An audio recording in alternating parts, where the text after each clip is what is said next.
For most of human history, endurance was not a special talent. It was closer to the quiet cost of staying alive.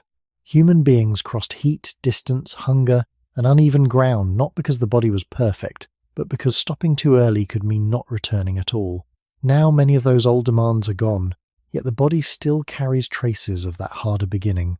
So what changed between the long human past and the tired body of the present, and why humans lost their natural endurance?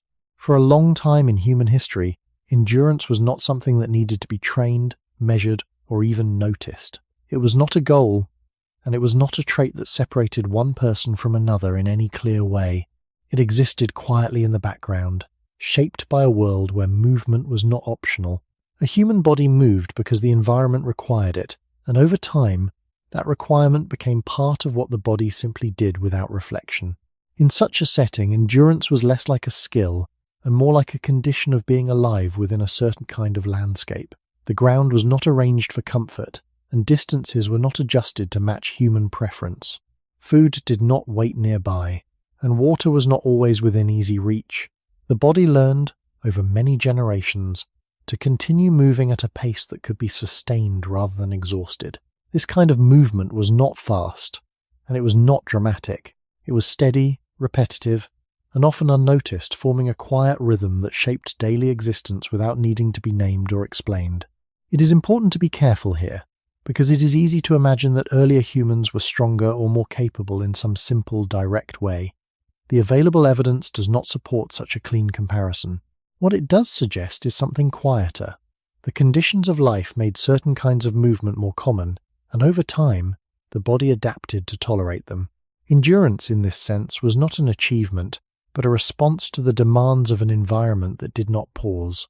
When we look at the human body today, we still see traces of that older pattern. The structure of muscles, the way energy is used over longer periods, and the capacity to regulate heat through sweating all point to a history where movement over distance mattered. These features did not appear suddenly, and they were not designed with a single purpose in mind. They emerged gradually, shaped by many overlapping pressures, some of which we can only partially reconstruct from fossil remains, comparative anatomy, and observations of how the body responds under sustained activity. What can be said with more confidence is that early humans lived in environments where stopping too soon could have consequences, not immediate or dramatic in every case, but meaningful over time. A journey left unfinished might mean returning without enough food, or not reaching a place of relative safety before conditions changed. In such a context, the ability to continue, even at a slow pace, had value that accumulated quietly rather than appearing in sudden moments of success or failure. This does not mean that every individual had the same level of endurance, or that all groups experienced the same conditions. Human life has always been varied, and environments have always differed across regions and climates. But across many regions and long periods, movement remained a consistent part of daily existence. Over thousands of years, this created a quiet alignment between the body and the world it moved through. The body did not need to be pushed to endure, because endurance was already built into the rhythm of living. There was no clear boundary between rest and effort as we often define it now. Movement and recovery blended together, shaped by daylight, terrain, and the availability of resources. In this older setting, the idea of losing endurance would not have been easy to define, because endurance was not something that stood apart from life. It was woven into it, almost invisible because it was always present. And yet, if we return to the present, the situation feels different. Many people notice fatigue earlier, and distances that were once part of daily survival can now feel like deliberate effort rather than a natural continuation of movement. This contrast invites a question that does not have a simple answer. If endurance was once so ordinary that it went almost unnoticed, what changed in the relationship between the human body and the world it inhabits that made it feel less natural today? And how did that shift begin, without being clearly seen as it unfolded over generations? If endurance once existed quietly within the normal rhythm of life, then it becomes important to look more closely at what that rhythm actually felt like, not in dramatic moments, but in the steady pattern that repeated across days and seasons. The human body did not move in bursts of intensity most of the time. Instead, It moved in a way that could be sustained without drawing too much from its limited energy reserves. This kind of movement was shaped by necessity rather than choice. When resources were spread across a landscape, the act of reaching them became part of daily structure. Over time, this created a pattern where distance was not an obstacle to overcome, but a condition to live within. The body adjusted not by becoming faster or stronger in a visible way, but by becoming more efficient at continuing. This efficiency did not mean that movement was easy. It meant that the body found a balance between effort and conservation, allowing it to function over longer periods without reaching exhaustion too quickly. In earlier human environments, this balance was not optional. Energy had to be managed carefully because it could not always be replaced immediately. Food was not guaranteed, and the body could not rely on a constant supply of calories. As a result, the way humans moved was closely tied to how energy was spent and preserved. This relationship between movement and energy can still be observed in the body today. When movement is steady and moderate, the body relies on systems that are designed for longer use, rather than short bursts of power. This suggests that the body is capable of enduring not by pushing beyond its limits, but by staying within them. Over long stretches of time, this pattern would have been repeated again and again. Walking, carrying, searching, adjusting direction, and continuing. None of these actions needed to be extreme to be meaningful. They simply needed to be consistent. It is within this consistency that endurance took shape, not as something separate, but as something that emerged naturally from repeated conditions. The landscape itself played a role in this process. Uneven ground, changes in temperature, and shifting availability of resources all required the body to adapt continuously. There was no stable surface, no fixed path, and no guarantee that a journey would be short. This uncertainty did not create constant stress in the way it might be imagined today. Instead, it formed a background condition that shaped how movement was approached. The body did not expect comfort, and so it did not depend on it. In this context, endurance was not a response to difficulty, but a way of existing within it. Over generations, this created a form of alignment between human physiology and the demands of the environment. The body became accustomed to continuing, not because it was forced to in every moment, but because stopping too often was not always practical. It is important to recognize that this does not imply a constant state of motion. Rest still existed, and recovery still mattered. But rest was often shaped by external conditions rather than internal preference. It followed the availability of shelter, the cycle of light, and the temporary resolution of immediate needs. This created a rhythm where movement and rest were interwoven in a way that is less common today. In the present, it is possible to separate effort from necessity. Movement can be chosen or avoided, and energy can be replenished more predictably. This changes the relationship between the body and its environment in subtle but important ways. When movement is no longer required for basic survival, it becomes something that must be initiated deliberately. Over time, this shift can alter how the body responds to sustained activity. What was once part of a continuous pattern becomes something that feels like an interruption. This difference may help explain why endurance, which once blended into the background of life, now feels like something that needs to be regained. And yet, the body itself has not been entirely redesigned. It still carries the structures and systems that supported long periods of steady movement. The question then becomes, not whether the body has lost something completely, but whether the conditions that once allowed that capacity to remain active have gradually disappeared, leaving the underlying potential less frequently expressed. If endurance was once woven into the steady rhythm of living, then its presence was not something that needed to be protected or maintained in a conscious way. It continued because the conditions that supported it remained in place. The body did not have to remember to endure, and it did not have to prepare for it as a separate task. Instead, endurance persisted as a quiet outcome of repeated patterns that did not change suddenly. Over long stretches of time, this continuity allowed the human body to remain in a kind of balance with the demands of its surroundings. That balance was not perfect, and it was not without difficulty, but it was stable enough to carry across generations. Each generation entered a world where movement was already part of the structure of daily life, and so the body encountered similar conditions again and again. This repetition did not guarantee strength or resilience in every individual, but it maintained a general pattern in which endurance remained present as a background capacity. The body did not need to develop it from the beginning each time, because the environment continuously called it into use. This idea is important because it suggests that endurance did not rely only on the biological structure of the body, but also on the consistency of the world in which that body existed. When the environment remains relatively stable over long periods, certain patterns of behavior can persist without needing to be reinforced intentionally. In earlier human history, the broad conditions of life changed slowly enough that this kind of persistence was possible. Landscapes shifted, climates varied, and resources moved, but these changes unfolded over timescales that still allowed the body to remain adapted to general demands of movement and distance. There was no sudden removal of the need to continue, and so the capacity to do so did not fade abruptly.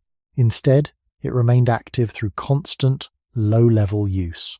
This does not mean that endurance was always at the same level, or that it could not be lost in certain circumstances.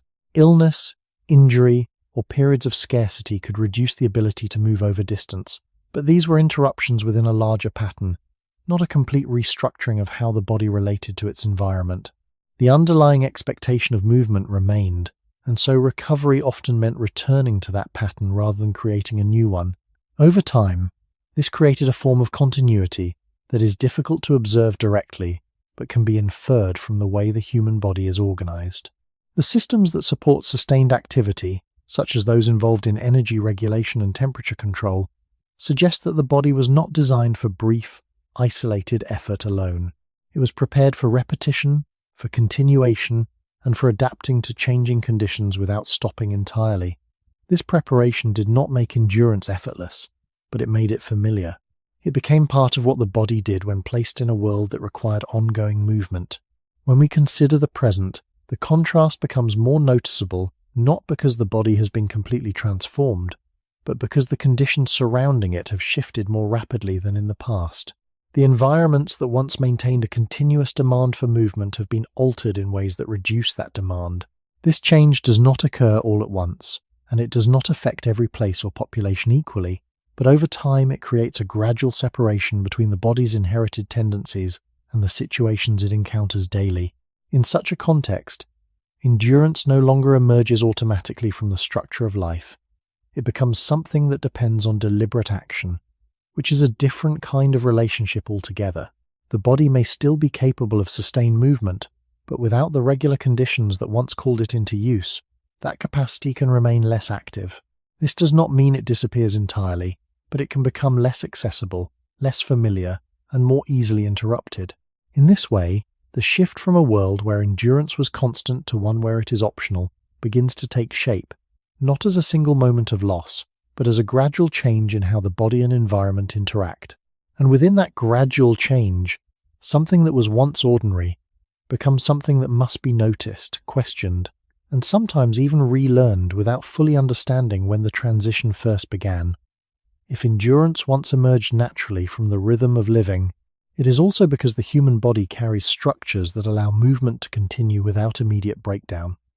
These structures did not appear all at once, and they were not shaped for a single task. Instead, they developed gradually, influenced by many overlapping conditions that favored the ability to keep going rather than stopping too soon. When we observe the human body in a general sense, without focusing on extremes, we begin to notice patterns that suggest a design oriented towards sustained activity rather than short, explosive effort alone. One of the clearest of these patterns can be seen in the way the body manages heat. Humans are able to regulate temperature through sweating, which allows excess heat to be released over time. This process is not unique in the natural world, but in humans it is particularly effective during prolonged movement. When the body moves continuously, it generates heat, and if that heat is not managed, performance declines and the risk of harm increases. The ability to release heat gradually allows movement to continue for longer periods without reaching dangerous limits too quickly. This does not mean that humans are immune to heat or that they can endure any condition, but it suggests that the body is equipped to handle sustained activity under certain ranges of temperature. Another pattern can be seen in the way energy is used during movement. The human body has multiple ways of producing energy, some suited for quick bursts and others for longer durations. During steady movement, the body tends to rely on systems that can provide energy over extended periods without exhausting resources immediately. This allows for a pace that can be maintained, rather than one that must be followed by long recovery. Over time, this kind of energy use becomes more efficient when it is repeated regularly. The body adjusts to the demands placed on it, improving its ability to sustain effort without increasing strain. This adaptability is a fundamental feature of human biology, and it plays a central role in how endurance can develop or fade depending on use. The structure of muscles also reflects this balance between power and persistence. Human muscles contain different types of fibers, some designed for quick, forceful actions and others for slower, more sustained activity. The presence of fibers that support longer durations of effort suggests that the body is not limited to short movements alone. It is prepared for a range of activities, including those that require continuing over time. The proportion and use of these fibers can change depending on how the body is used, but their existence points to a capacity for endurance that is built into the system rather than added from outside. The arrangement of joints and the overall posture of the human body further support this idea. The ability to move upright over long distances with a balance between stability and flexibility allows for efficient travel across varied terrain. This form of movement does not require constant bursts of strength, but it does rely on coordination and the ability to repeat similar motions without excessive strain. Over long periods, this reduces the energy cost of movement, making it more sustainable. It is important to recognize that none of these features guarantee endurance in every individual or under every condition. The human body has limits, and those limits can be reached more quickly in certain environments or states of health. However, when these features are considered together, they form a picture of a body that is capable of sustained activity when placed in the right context. This context, as seen in earlier human history, involved regular movement across distances that could not be avoided. In such a setting, the body's natural tendencies toward efficiency, heat regulation, and energy management would have been used frequently enough to remain active. When we look at the present, these same features still exist, but they are not always engaged in the same way. The body has not been redesigned to remove them, yet the conditions that once relied on them have changed. This creates a situation where the biological capacity for endurance remains, but its expression depends more on how the body is used than on what it is capable of in theory. The difference between potential and practice begins to widen, and within that gap, endurance starts to feel less like a constant background state and more like something that must be rediscovered. If the human body carries structures that allow movement to continue over time, then it is also shaped in ways that reduce the cost of each step, making repetition possible without rapid exhaustion. One of the quiet features of this design can be seen in the way the body moves through space with a balance between effort and recovery built into each motion. Walking, which appears simple, is in fact a coordinated process that shifts weight, stores energy, and releases it again with each step. Tendons and connective tissues play a role in this cycle by acting like elastic elements, briefly storing energy when the foot meets the ground and releasing it as the body moves forward. This reduces the need for constant muscular effort and allows movement to continue with less strain over time. Such a system does not eliminate fatigue, but it delays its onset, making longer periods of activity more manageable. Over repeated use, this pattern becomes more efficient, not because the body changes suddenly, but because it adjusts to the demands placed upon it in a gradual and consistent way. Posture also contributes to this efficiency. The upright position of the human body allows for a distribution of weight that supports forward movement without requiring excessive energy to maintain balance. The alignment of the spine, hips, and legs enables the body to remain stable while in motion, reducing the need for constant correction. This stability becomes especially important when movement is sustained over uneven terrain, where each step may vary slightly from the last. The ability to adapt without losing balance allows the body to continue without interruption, preserving energy that would otherwise be spent on recovering from instability. In this way, posture is not only a matter of standing upright, but a functional arrangement that supports endurance by minimizing unnecessary effort. Breathing is another process that reveals how the body is prepared for sustained movement. During steady activity, breathing patterns tend to settle into a rhythm that matches the pace of movement. This coordination allows oxygen to be delivered to working muscles in a way that supports ongoing effort without overwhelming the system. The exchange of gases becomes more efficient as the body maintains a consistent level of activity, avoiding the sharp increases and decreases that come with sudden bursts of exertion. This does not mean that breathing remains unchanged under all conditions, but it suggests that the body is capable of finding a balance that supports continuation rather than rapid depletion. Over time, this balance can be maintained for longer periods when the body is regularly exposed to similar patterns of movement. Circulation works alongside breathing to support endurance. The heart and blood vessels adjust to deliver nutrients and oxygen where they are needed, and to remove waste products that accumulate during activity. When movement is steady, this system can operate within a range that does not push it to its limits, allowing it to function over extended durations. The efficiency of this process improves with repeated use, reinforcing the body's ability to sustain effort without excessive strain. Again, this does not imply that the body is without limits, but that it is capable of functioning within a range that supports continuation when the conditions are consistent. When these features are considered together, they reveal a body that is not built for a single type of movement, but for a range of activities that include sustained, moderate effort. The coordination between muscles, tendons, posture, breathing, and circulation creates a system that can operate over time without requiring constant recovery from intense exertion. In earlier human environments, where movement was a regular part of daily life, these systems would have been engaged frequently enough to remain active and responsive. The body did not need to be trained in a formal sense, because the environment provided continuous opportunities for these processes to function. In the present, the situation is different. Movement is often separated from necessity, and the systems that support endurance may not be used as consistently. When they are used less often, their efficiency can decline, not because they are no longer part of the body, but because they are not engaged in the same way. This creates a subtle shift, where the body still contains the structures that support endurance, but their coordination becomes less familiar. As a result, sustained movement can feel more demanding, even though the underlying capacity has not disappeared entirely. The relationship between structure and use begins to loosen, and within that change, endurance starts to move away from being an unnoticed background condition towards something that requires attention, effort, and sometimes deliberate reconstruction.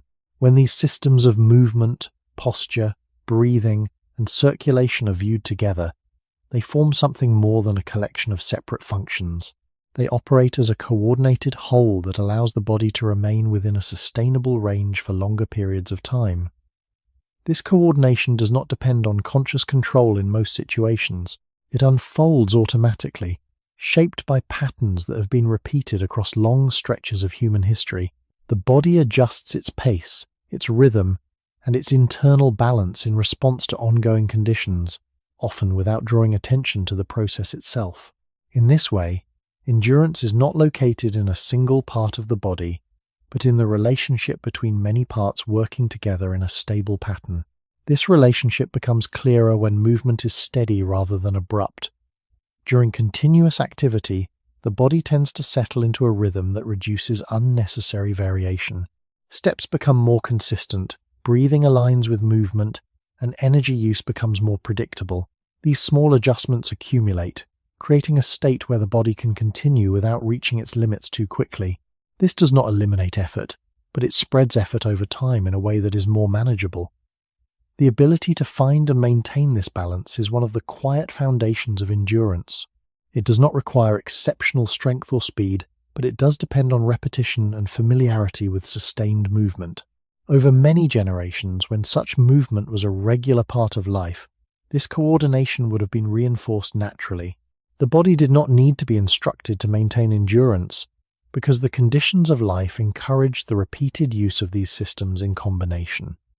At the same time, this coordination is sensitive to change.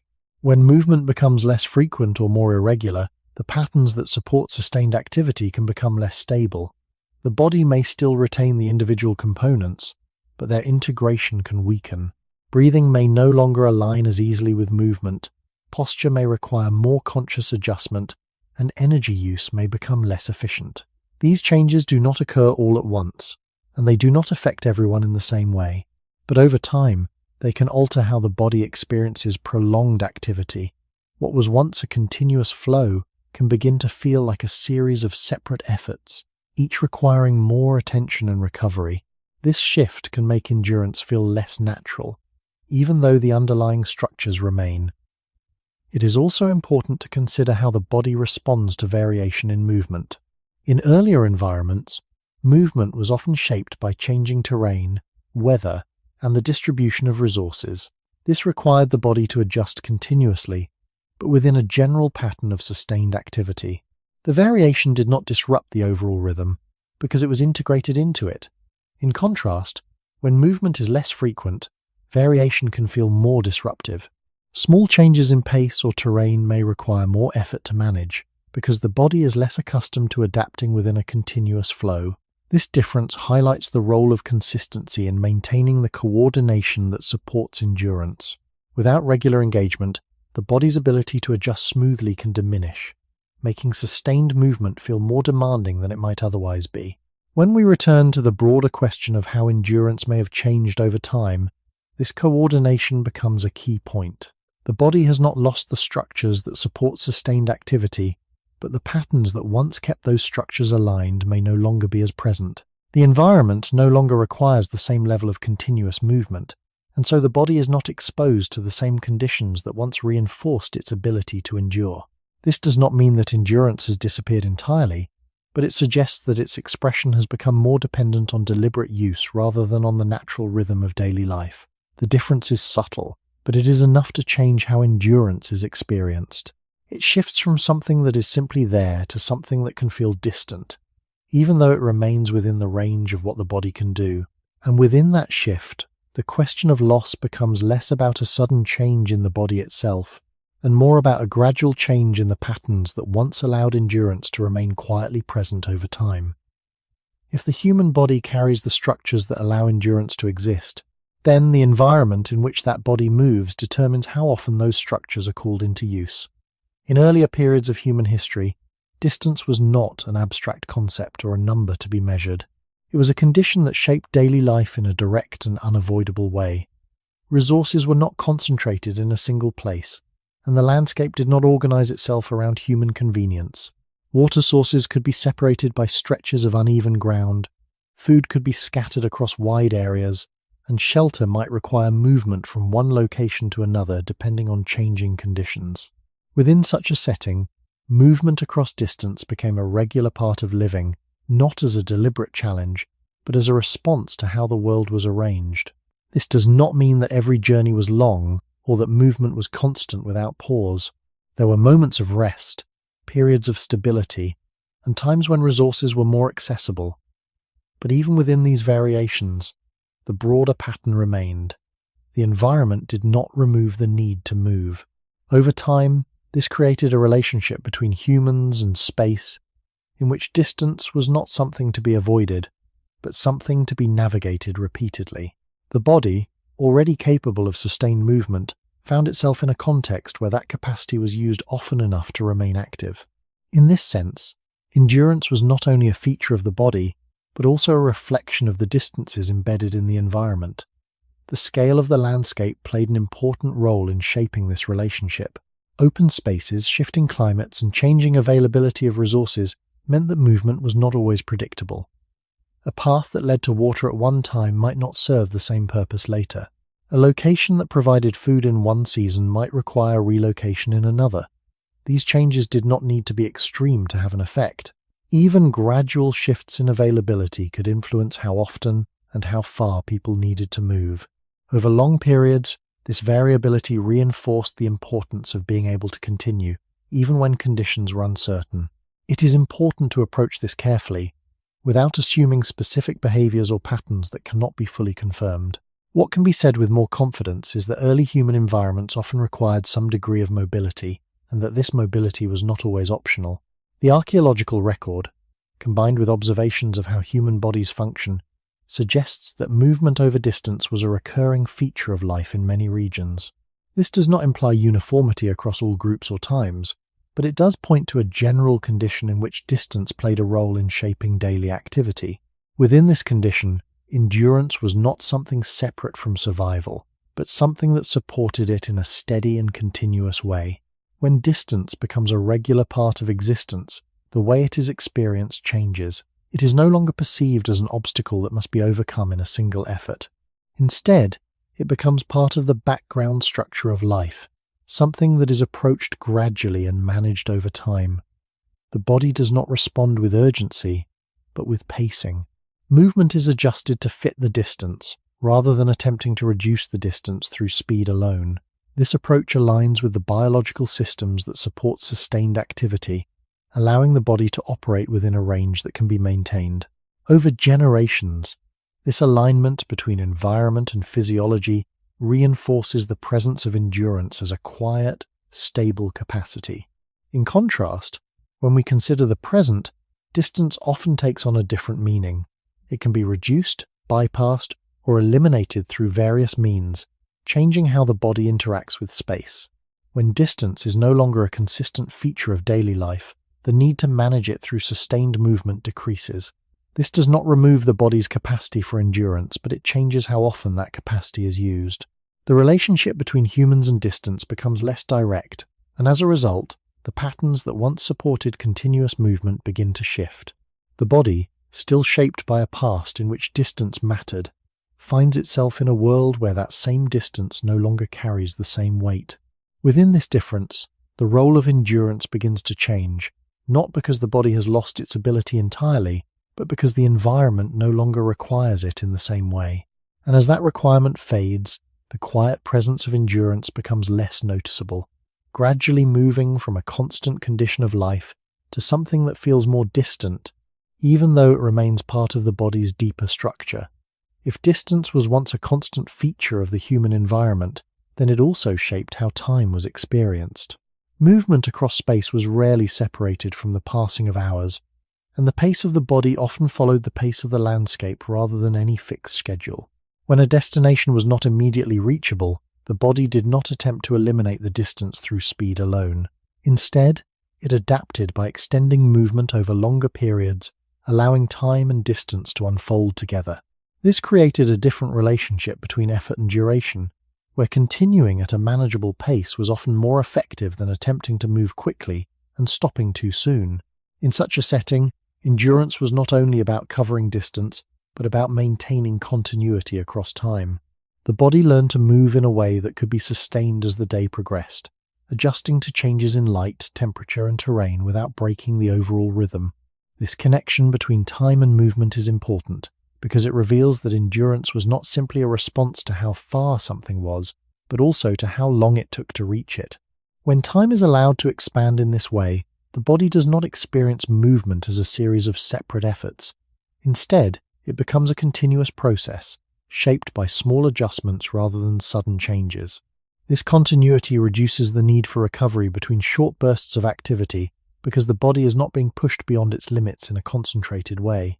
Instead, effort is distributed across a longer duration, making it more manageable. Over repeated exposure to this pattern, the body becomes more familiar with sustained movement, reinforcing its ability to continue without interruption. In earlier human environments, where artificial boundaries on time were limited, this pattern could persist more easily. The day was structured by natural cycles rather than strict divisions, and movement often followed these cycles. As light changed, as temperature shifted, and as conditions evolved, the body adjusted its pace accordingly. This did not eliminate difficulty, but it allowed movement to remain flexible within a broader rhythm. The ability to slow down without stopping entirely, or to adjust direction without ending the journey, contributed to a form of endurance that was integrated into the flow of time. It is important to avoid assuming that this always resulted in long, uninterrupted journeys. There were likely many variations, including shorter movements and periods of rest. But even within these variations, the connection between time and movement remained present. Distance was not always compressed into a single effort, and time was not always divided into strict segments. This allowed the body to operate within a range that supported continuation, rather than forcing it into repeated cycles of exertion and recovery that are more common in modern patterns of activity. In the present, the relationship between time and movement has changed in subtle but significant ways. Movement is often confined to specific periods, separated from other parts of the day, and sometimes treated as an activity that must fit within limited intervals. This can alter how the body approaches sustained effort. When time is restricted, there is a tendency to increase intensity in order to achieve a certain result within that period. This can lead to a pattern where movement becomes more concentrated, followed by longer periods of inactivity. While this pattern can still support certain forms of physical function, it differs from the continuous, moderate activity that once aligned more closely with the body's capacity for endurance. The separation of movement from the broader flow of time can make sustained activity feel less natural, because it no longer emerges from the structure of daily life. Instead, it becomes something that must be initiated, managed, and often limited by external constraints. Over time, this shift can influence how the body experiences duration itself. What was once a continuous process becomes a series of segments, each with its own beginning and end. Within this segmented structure, endurance may feel more difficult to maintain, not because the body is incapable, but because the conditions that once supported continuous movement across time are no longer as present. The body, still carrying the ability to continue, finds itself in a context where continuation is less frequently required, and where time no longer stretches in the same way. This change does not remove endurance entirely, but it alters how it is expressed, moving it further from the background of daily life and into a space where it must be actively recreated rather than quietly sustained. If distance and time once unfolded together as part of a continuous experience, then the meaning of stopping was also different from how it is often understood now. Stopping was not always a clear end to movement, but sometimes a temporary pause within a longer flow. The body did not always shift abruptly from effort to complete rest. Instead, it moved through a range of states, slowing down, adjusting pace, and resuming without fully breaking the rhythm that had been established. This subtle continuity allowed movement to remain connected even when it was interrupted. The body did not need to rebuild its capacity each time it began again, because it had not fully disengaged from the process. Over long periods, this kind of continuity supported a form of endurance that did not depend on starting and stopping in clear cycles. It was sustained through variation rather than interruption. In environments where movement was shaped by changing conditions rather than fixed schedules, this pattern could be maintained more easily.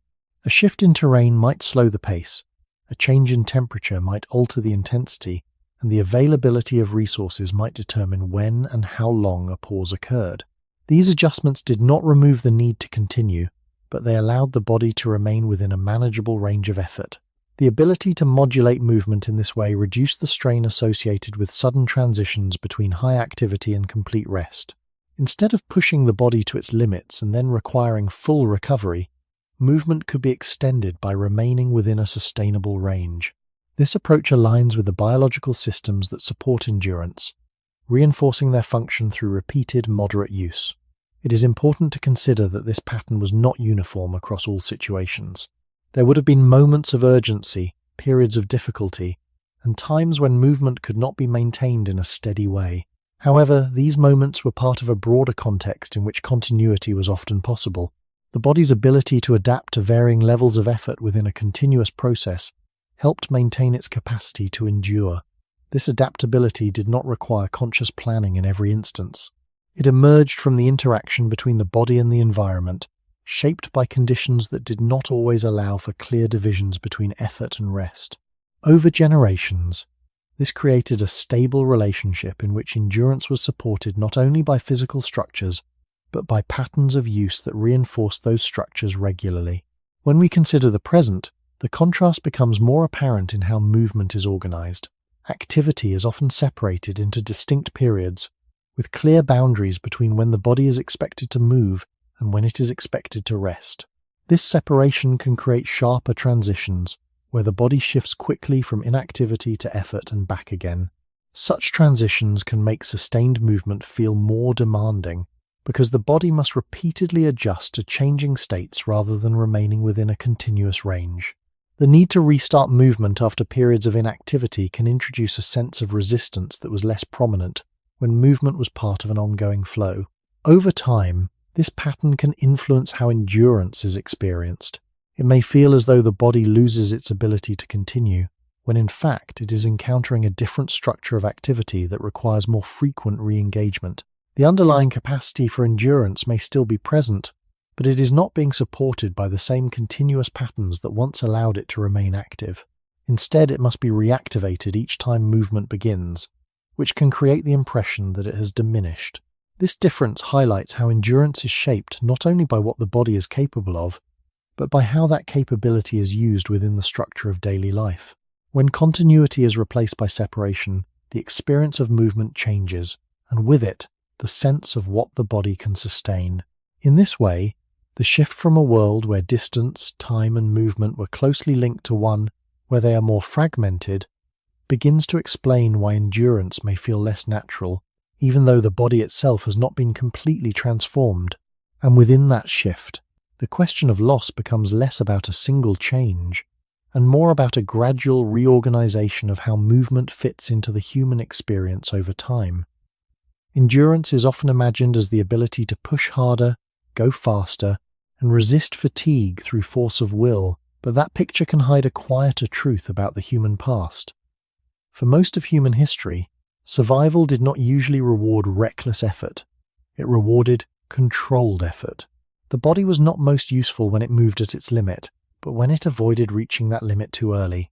In environments where food was uncertain, where water was not always close, and where recovery could not be guaranteed by comfort or abundance, energy had to be treated carefully. This did not require a theory of energy in the modern sense. It was built into the conditions of life itself. A body that spent too much too soon was exposed to a different kind of danger, not always dramatic, but persistent. It could arrive too tired, search too briefly, carry too little, or fail to continue when the landscape demanded more. In that sense, endurance was closely tied to restraint. It was not simply the capacity to keep moving, but the capacity to keep moving without wasting what the body could not easily replace. This matters because it changes how we understand natural endurance at its origin. It did not grow out of constant intensity, it grew out of pacing. The human body, like all bodies, works under limits. It has finite reserves, and those reserves are affected by effort, temperature, nutrition, sleep, illness, and age. In a world where those pressures were more immediate, movement could not be organized around short bursts followed by guaranteed restoration. Instead, movement often had to remain within a range that could be repeated day after day. This is one reason the human body seems so well suited to steady activity. It can regulate effort, shift pace, and redistribute energy in ways that support continuation rather than collapse. Walking, carrying, adjusting to terrain, and maintaining direction over time all depend less on peak output than on keeping output within a manageable band. Over many generations, this pattern would have reinforced a style of movement that was economical rather than excessive. To move naturally in such a world was not to move heroically, it was to move with enough care that the body could still answer the next demand. This also helps explain why endurance was once ordinary. It was not reserved for special individuals performing unusual tasks. It was supported by a daily logic in which the body rarely had the luxury of separating effort from consequence. To spend energy was to reduce what remained. To preserve energy was to protect tomorrow as much as today. That connection between present effort and future need is easy to forget in environments where rest, food, and shelter are more predictable. But in the deeper human past, the body appears to have lived much closer to that connection. Even the rhythms of movement reflect this. A sustainable pace is not merely slower than an unsustainable one, it creates a different relationship between the body and time. When effort is controlled, fatigue arrives differently. The body remains available to itself. It can respond, adapt, and continue, instead of being forced into recovery by excess. This is not a romantic picture of ancient life. It does not suggest ease. It suggests discipline imposed by circumstance. The body did not endure because life was simple. It endured because life left little room for waste. And once we see endurance in that light, the present begins to look different. Modern people are often surrounded by systems that reduce the cost of overexertion in one moment and underuse in the next. Energy can be spent quickly and replaced more easily, at least in relative terms. Movement can be intense but brief, or avoided altogether. The older bond between effort and survival has weakened. When that bond weakens, the body may still retain the capacity for endurance, but it no longer receives the same quiet instruction from daily life. It is no longer taught, by necessity, to stay within the range where continuation matters more than speed. And if natural endurance once depended not only on movement, but on the careful control of limited energy, then perhaps the deeper question is not simply why humans became more tired, but why the world stopped demanding the kind of measured effort that once kept endurance alive. If endurance depended not only on the ability to move, but on the careful control of energy, then it follows that the human body developed ways to operate within limits that could be sustained rather than exceeded.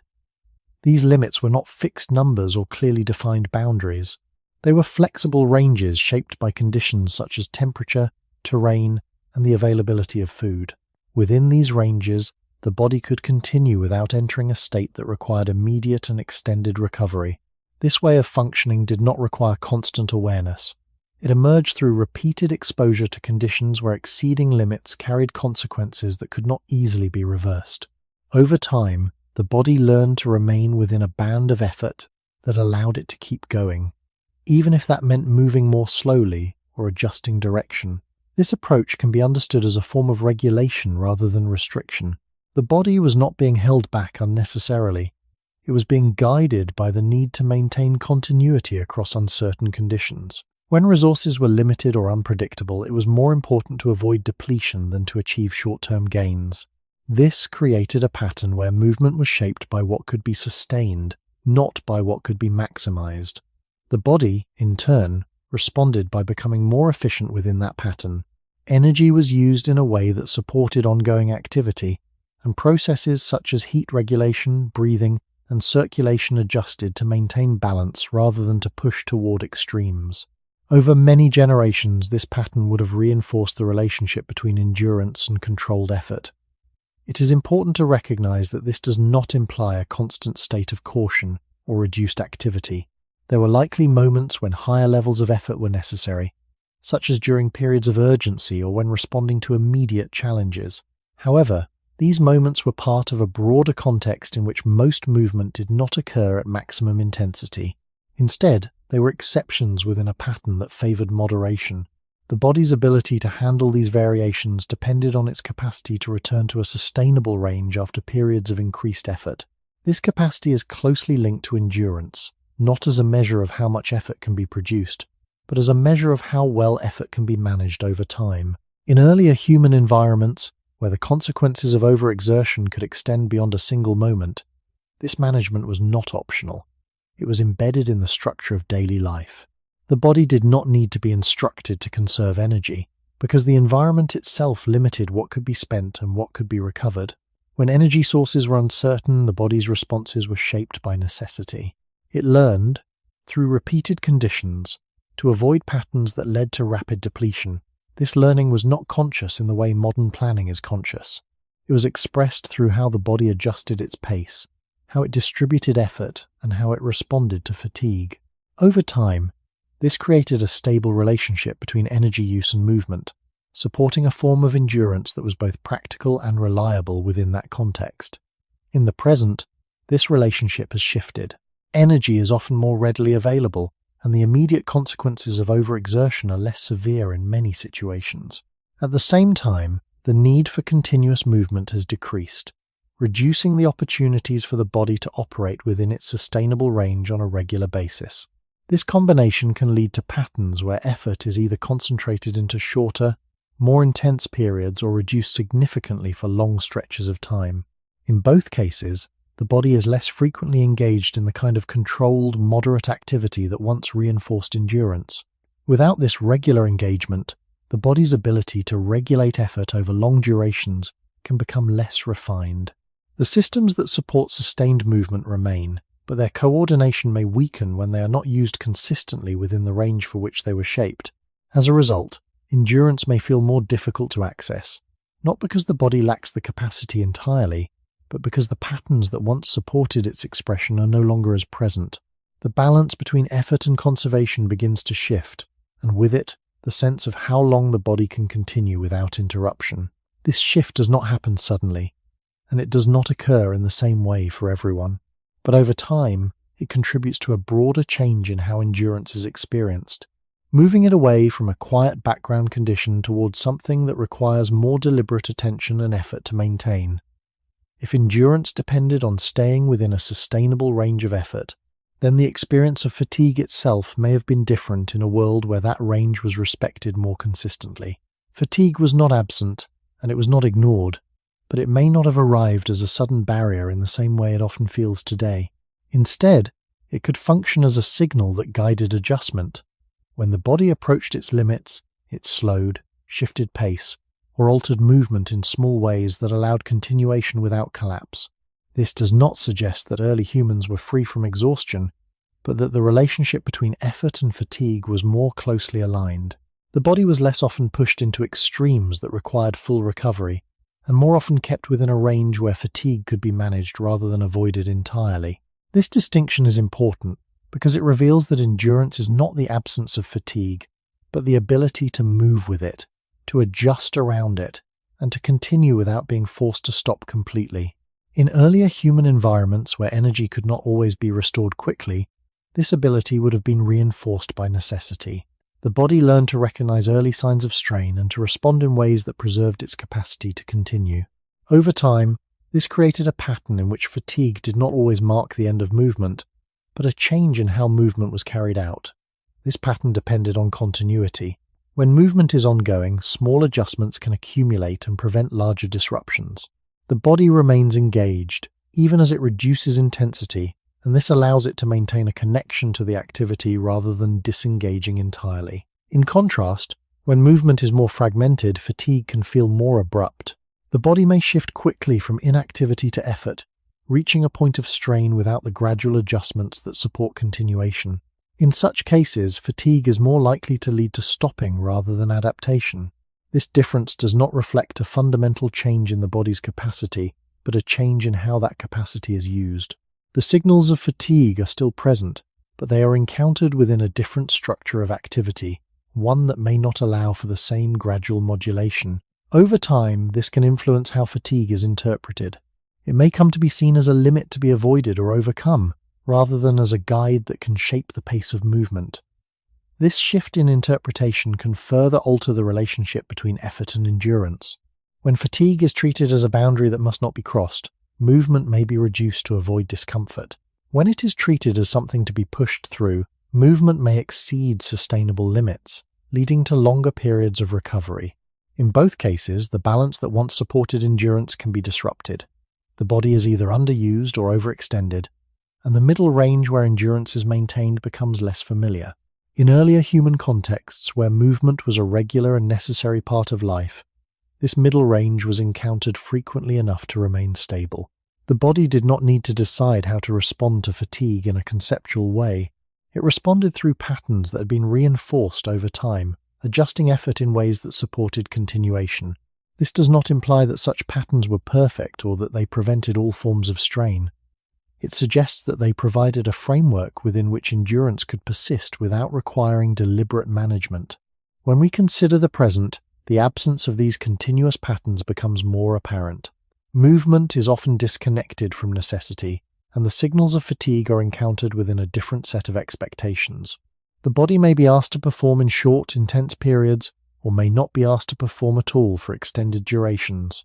In either case, the opportunity to experience fatigue as part of a continuous process is reduced. Without this experience, the ability to adjust and continue can become less intuitive. Fatigue may feel more like a stopping point than a guide, and endurance may feel more difficult to sustain as a result. This shift does not mean that the body has lost its ability to manage effort, but that the conditions that once supported that management have changed. As those conditions change, the experience of endurance changes with them, moving away from a quiet, regulated process towards something that feels more uncertain and less integrated into the flow of daily life. For a long period in human history, the conditions that supported continuous movement did not change quickly. The landscape, the distribution of resources, and the general structure of daily life remained relatively consistent across many generations. Within that continuity, the patterns that supported endurance could persist without being interrupted. However, over time, a gradual shift began to take shape, not as a single moment, but as a slow reorganization of how humans related to their environment. This shift did not remove movement entirely, but it began to reduce the necessity of moving across long distances in the same continuous way. One of the most important aspects of this change was the increasing stability of certain living conditions. As humans began to remain in particular areas for longer periods, whether due to access to reliable water sources, the ability to store food, or changes in how resources were obtained, the need to move constantly across large spaces started to decrease. This did not happen everywhere at once, and it did not affect all groups in the same way. But over extended periods in many regions, the balance between movement and stability began to shift. The body, which had long been accustomed to a world where distance was a regular condition of life, was now placed in environments where that distance could sometimes be reduced. This reduction did not eliminate movement, but it changed its pattern. Instead of being spread evenly across time and space, movement could become more localized. Tasks that once required extended travel might now be carried out within a smaller area. The body still moved, but the scale and continuity of that movement were altered. Over generations, this change began to affect how often the systems that support endurance were engaged. When movement is less continuous, the coordination between those systems can become less stable. The body still retains its capacity, but it is not used in the same way or with the same frequency. It is important to approach this carefully, without assuming that early human populations suddenly became inactive or that endurance disappeared at a specific point. The change was gradual and uneven. There were still many situations in which movement over distance remained necessary, but alongside those situations, new patterns began to emerge, creating a more varied relationship between the body and its environment. In some contexts, movement remained central. In others, it became less dominant. This variation introduced a new kind of flexibility into human life, but it also began to loosen the consistent patterns that had previously supported endurance as a background condition. Another aspect of this shift can be seen in how effort was distributed. When movement is required across long distances, effort is often spread over time, allowing the body to remain within a sustainable range. When distances are reduced, effort can become more concentrated. Tasks may still require work, but that work may be completed in shorter periods, followed by longer intervals of rest. This pattern differs from the continuous flow that once aligned closely with the body's capacity for sustained activity. Over time, the body adapts to the patterns it experiences most frequently. When those patterns change, the way the body responds to effort can also change. The systems that support endurance are still present, but their coordination may no longer be reinforced in the same continuous way.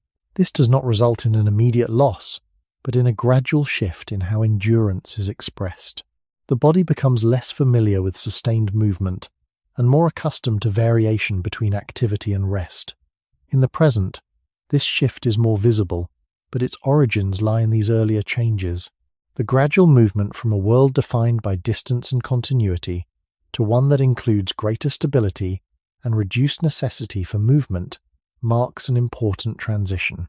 It is within this transition that the conditions supporting natural endurance begin to weaken, not because the body itself has changed completely, but because the environment that once sustained its patterns has become less consistent. And as that consistency fades, the quiet presence of endurance begins to recede, making it more noticeable only when it is no longer there in the same way. As living conditions became more stable in certain regions, the relationship between effort and necessity began to shift in subtle ways. Movement did not disappear, but it was no longer required with the same regularity or over the same distances as before. When resources could be accessed within a smaller area, or when they could be stored for later use, the body was not called upon to continue moving in the same continuous pattern. This change did not happen suddenly, and it did not follow a single path. In different places and at different times, people adapted to local conditions in ways that altered how often and how far they needed to move.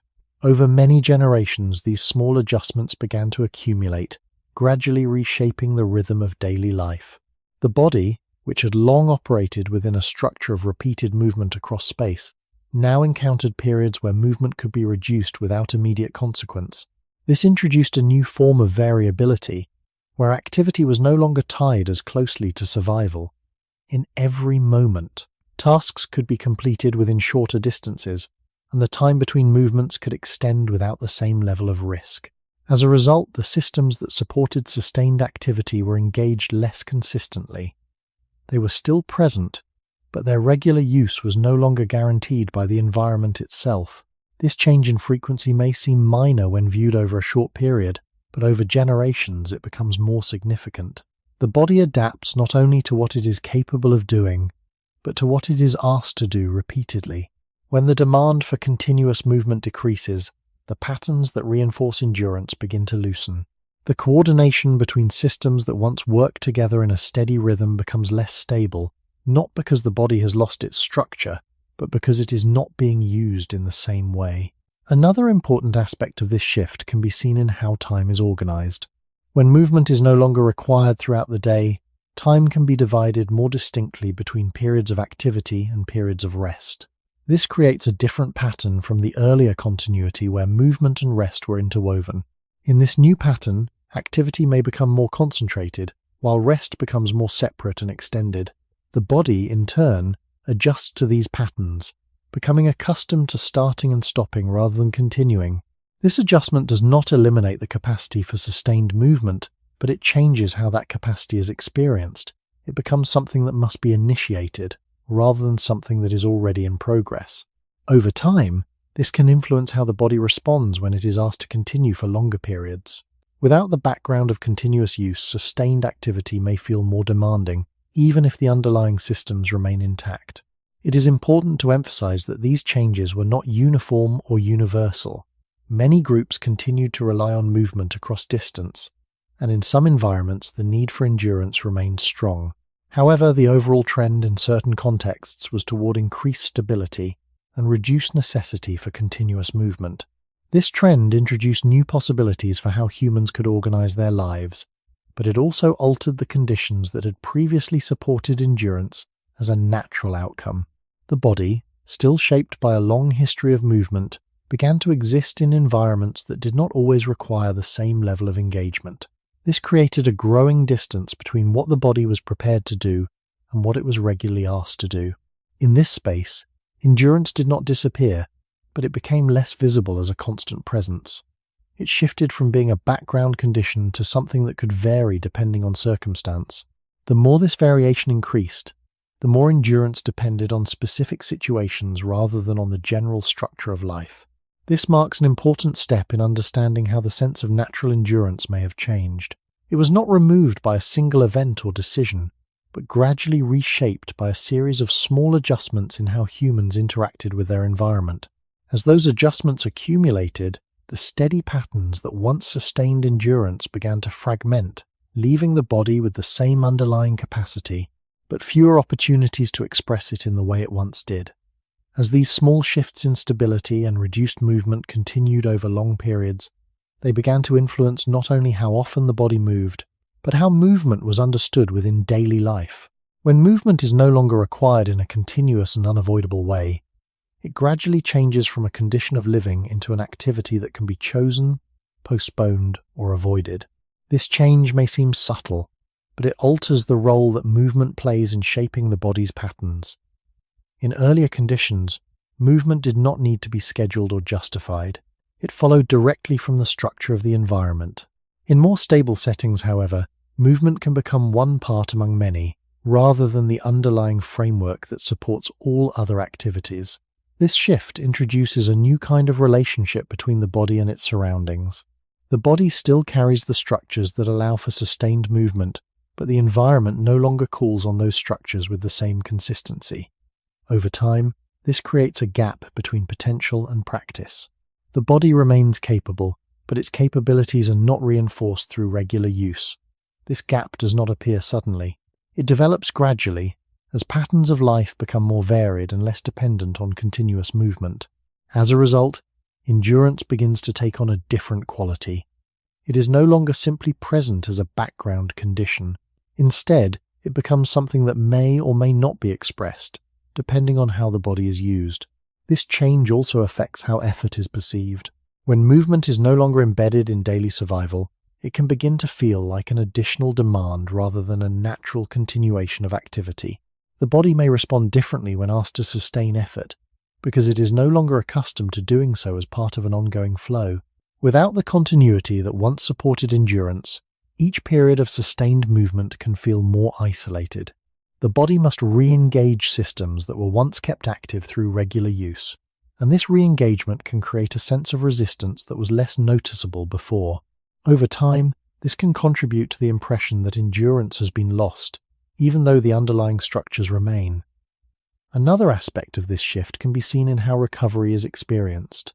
In earlier patterns of continuous movement, recovery was often integrated into the flow of activity. Slower movement, changes in pace, and brief pauses allowed the body to restore balance without fully stopping. In more segmented patterns, recovery tends to occur after movement has ended, creating a clearer separation between effort and rest.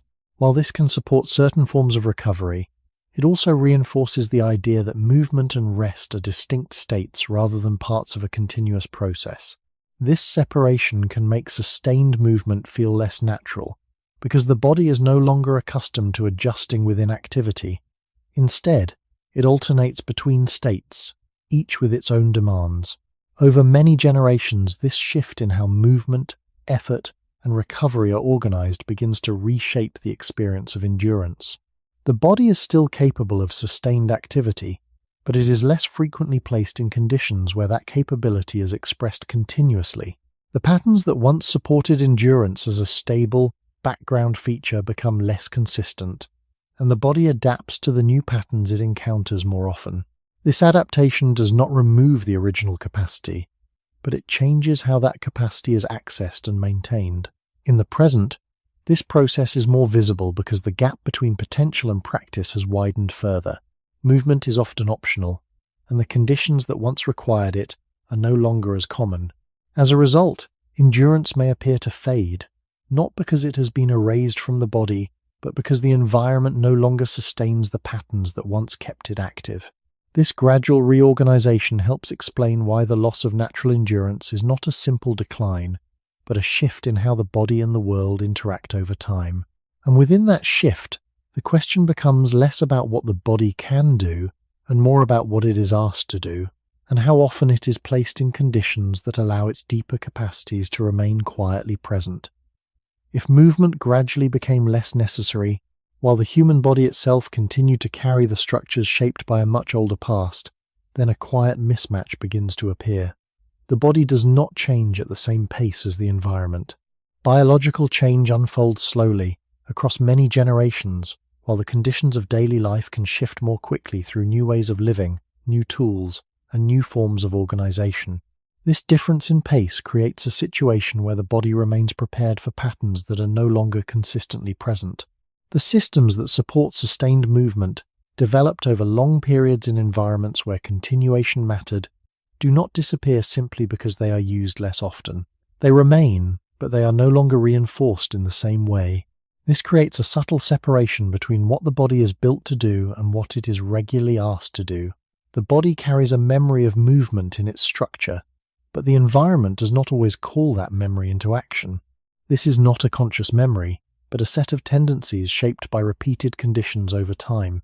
When those conditions change, the tendencies remain, but their expression becomes less frequent. Over generations, this can lead to a different kind of adaptation, not through the loss of structure, but through the loss of regular engagement. The body becomes less practiced in using the systems that support endurance, even though those systems are still present.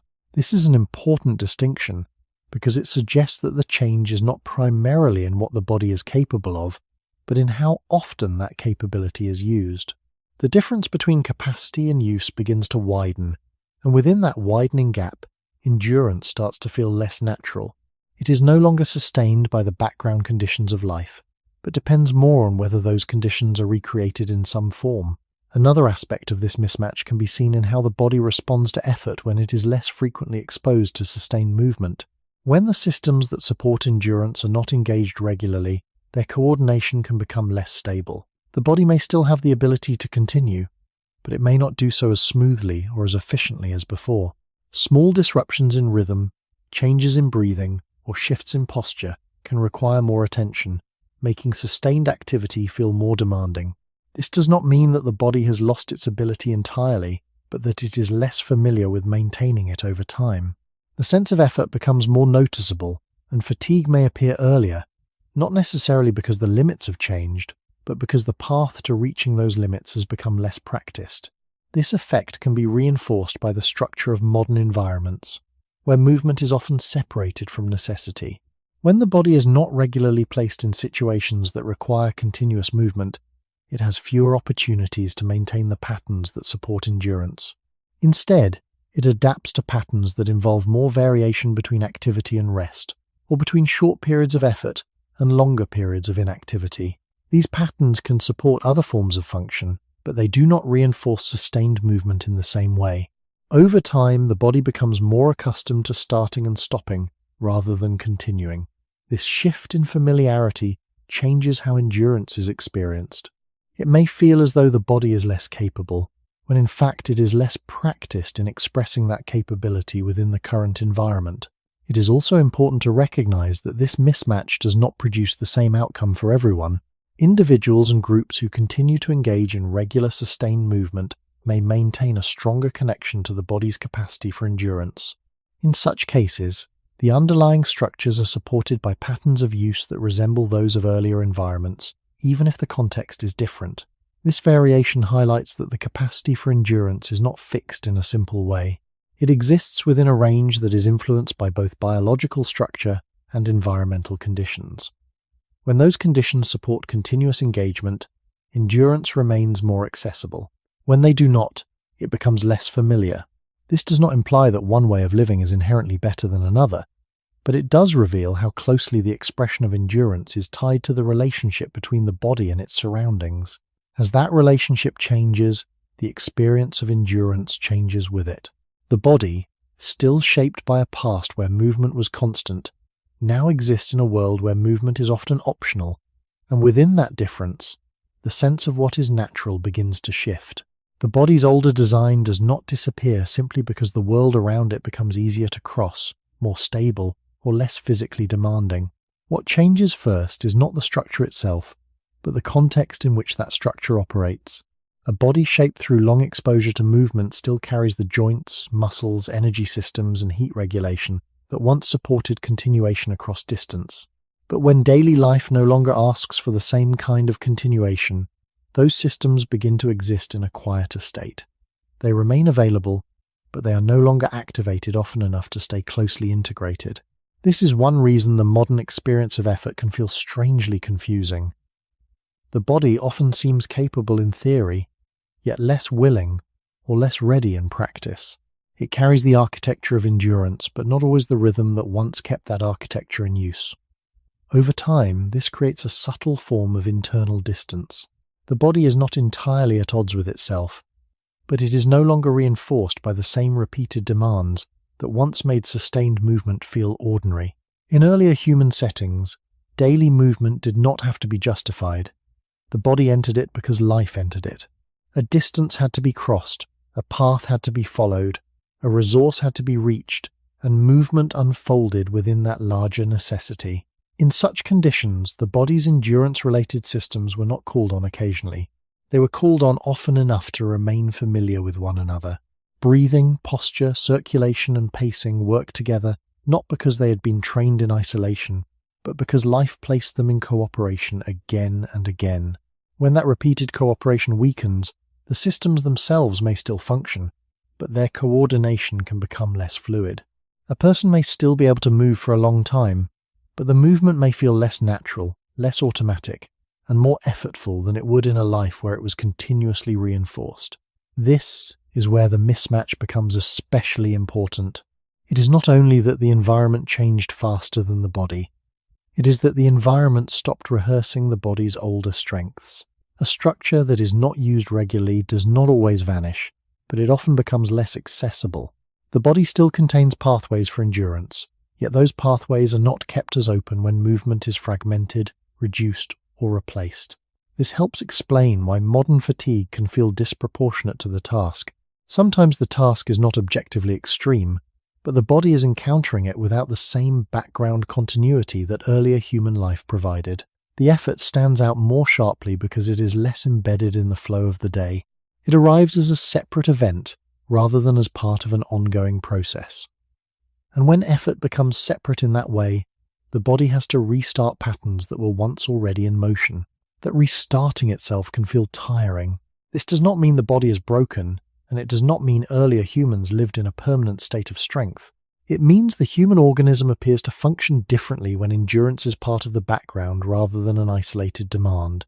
The contrast is subtle, but over many generations and across changing environments, subtle contrasts accumulate.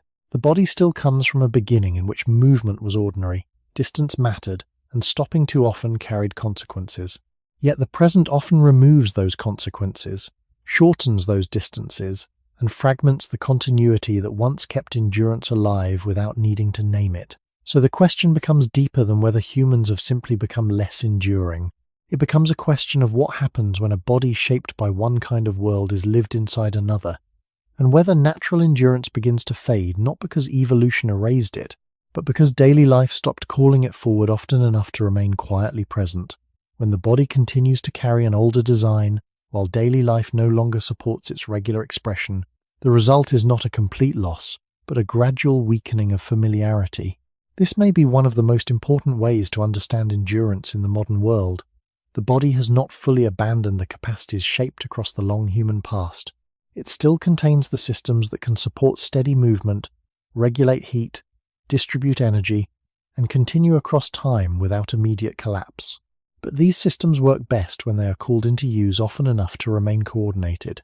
When that coordination is no longer reinforced by the environment, the body may still possess endurance in structure while losing it in experience. This difference between possession and experience matters. A person may still have the biological potential for sustained effort, yet feel strangely distant from it. The body may respond to moderate movement as though it is unfamiliar, not because the movement exceeds human design, but because the conditions that once made such movement ordinary have become less common. In this way, endurance begins to fade not first as a biological disappearance, but as a practical silence. The body can still do more than it often seems ready to do, but its older capacities remain quiet when the world does not invite them forward. This silence becomes more visible when we remember how slowly the body changes compared with culture, tools, and daily structure. Human physiology is not rebuilt over a few centuries or even a few thousand years in any complete sense. It carries deep continuities, yet the world around that physiology can reorganize much faster. As humans created more stable settlements, stored resources more reliably, reduced the need to walk long distances, and later developed systems that removed effort from ordinary tasks, the body entered environments that no longer matched the conditions under which many of its background capacities were maintained. That does not mean the body became wrong. It means the fit between body and world became less exact. And when that fit becomes less exact, certain abilities no longer remain quietly active. They move from the center of daily life toward the edge of it. Endurance appears to be one of those abilities. It is also possible that this mismatch changes how effort feels emotionally and mentally, not only physically. When movement is embedded in necessity, it is less likely to be experienced as a separate burden. It belongs to the structure of the day, but when movement becomes optional, planned, or isolated, it can feel heavier because it stands apart from the rest of life rather than flowing through it. The body notices it differently. The mind notices it differently. Sustained effort may begin to seem unusual, even when it falls well within the body's deeper range. This creates another layer of distance between the modern person and the old endurance carried within the human form. What was once ordinary can start to feel exceptional, and what was once quietly maintained can begin to seem difficult to recover. Still, it is important not to turn this into a simple story of decline. Humans did not become lesser beings. They entered different conditions. The same species that once lived with distance, uncertainty, and continuous movement now lives in environments shaped by reduced physical necessity and greater control over space and time. That shift brought many forms of safety and stability, but it also changed which parts of the body's older design are kept active by everyday life. Endurance, in this view, was not lost all at once, and perhaps not lost in a complete sense at all. It became less continuously expressed because the world stopped needing it in the same quiet way. And if that is true, then the deeper human question is no longer only about what vanished from the body, but about what happens when an ancient capacity survives inside a modern life that no longer gives it the conditions to remain naturally awake. If endurance can fade not by disappearing from the body but by becoming less frequently used, then it becomes important to understand how that fading actually takes place over time. The body does not suddenly lose its ability to continue. Instead, it adjusts to the patterns it encounters most often. When sustained movement is no longer a regular part of daily life, the systems that support it begin to operate less often in coordination. This change is gradual and often unnoticed, because it does not happen all at once. At first, the difference may be small. A person may move slightly less across a day, or may rely more on shorter bursts of effort followed by longer periods of rest. These changes do not immediately alter what the body can do, but they begin to alter what the body expects. Over time, expectation shapes response. The body becomes more familiar with patterns that involve starting and stopping, rather than continuing. As this familiarity increases, the ability to remain in a steady rhythm without interruption becomes less practiced.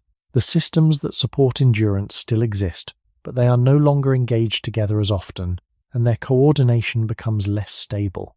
This process can be understood as a form of adaptation, not in the sense of improvement, but in the sense of adjustment. The body adapts to the conditions it experiences most frequently.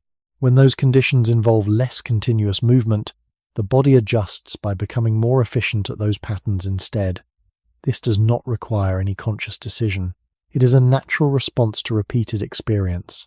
Over many repetitions, the body refines what it does most often, while becoming less practiced in what it does less often. In earlier human environments, where movement across distance was common, the body refined its ability to sustain effort over time. In more stable environments, where movement can be reduced or segmented, the body refines its ability to shift between activity and rest. Both forms of adaptation are valid within their respective contexts, but they support different experiences of endurance. Another aspect of this fading can be seen in how the body responds to the beginning of movement. When sustained activity is a regular part of life, the transition into movement can feel smooth. The body enters a rhythm without requiring much adjustment, because it is already accustomed to operating within that range. When sustained activity is less frequent, the beginning of movement can feel more difficult. The body may take longer to settle into a steady pace, and the initial effort may feel more noticeable. This can create a sense that endurance is lower, even if the body retains much of its underlying capacity. The difference lies in how easily that capacity is accessed. Without regular use, the pathways that support sustained movement are less readily activated, and the body may require more time and effort to re-establish them. Over time, this can influence behavior. If sustained movement feels more difficult to initiate, it may be avoided more often, further reducing the opportunities for the body to maintain its capacity. This creates a feedback pattern where reduced use leads to reduced familiarity, and reduced familiarity leads to further reduced use. It is important to note that this process does not imply a permanent loss. The body remains capable of adapting again if the conditions change. When sustained movement is reintroduced regularly, the systems that support endurance can become more coordinated once more. However, without that regular reinforcement, the body continues to adjust to the patterns it experiences most often. In the present, where movement is often optional and can be minimized, this pattern tends to favor shorter, less continuous forms of activity. As a result, endurance becomes less prominent as a background condition and more dependent on deliberate effort. The body has not forgotten how to endure, but it has become less accustomed to doing so without interruption. This shift highlights how closely endurance is tied to the frequency and structure of movement, and how its fading is not a single event, but a gradual process shaped by the patterns of everyday life. As endurance becomes less familiar rather than fully absent, it also begins to change how it appears in daily experience. What was once an unremarkable background condition starts to stand out only when it is missing. The body does not announce this shift clearly. It does not mark a point where endurance ends and something else begins. Instead, the change is felt indirectly, through small differences in how movement unfolds. A distance that once could be crossed without much attention may now feel longer. A period of activity that once blended into the day may now feel like a separate effort that needs to be prepared for and recovered from. These differences do not always point to a loss of ability in a strict biological sense. They point to a change in how the body relates to continuation. When continuation is no longer part of the structure of life, it becomes something that has to be initiated, and that initiation itself can feel demanding. Over time, this can alter the sense of what is normal. The body begins to treat shorter periods of movement as sufficient, and longer periods as unusual. This shift in expectation reinforces the fading of endurance as a background capacity. The body adapts to the scale of movement it experiences most often, and that scale becomes its reference point. When the reference point becomes smaller, sustained movement feels larger by comparison, even if the underlying capacity has not changed as much as it seems. This is one reason why endurance can appear to decline more sharply than it actually does. The change in expectation magnifies the change in experience. What once felt ordinary now feels extended, and what once felt extended may begin to feel difficult. Another layer of this change can be seen in how movement is organized across the day. In earlier conditions, movement and rest were interwoven in a continuous pattern. In more recent conditions, movement is often separated into defined periods, with clearer boundaries between activity and rest. This separation can make each period of movement feel more isolated. The body must transition into effort and out of it more distinctly, rather than remaining within a continuous flow. These transitions can create a sense of friction, where the beginning and end of movement become more noticeable than the movement itself. Over time, this can make sustained activity feel less natural, because it no longer emerges from an ongoing process.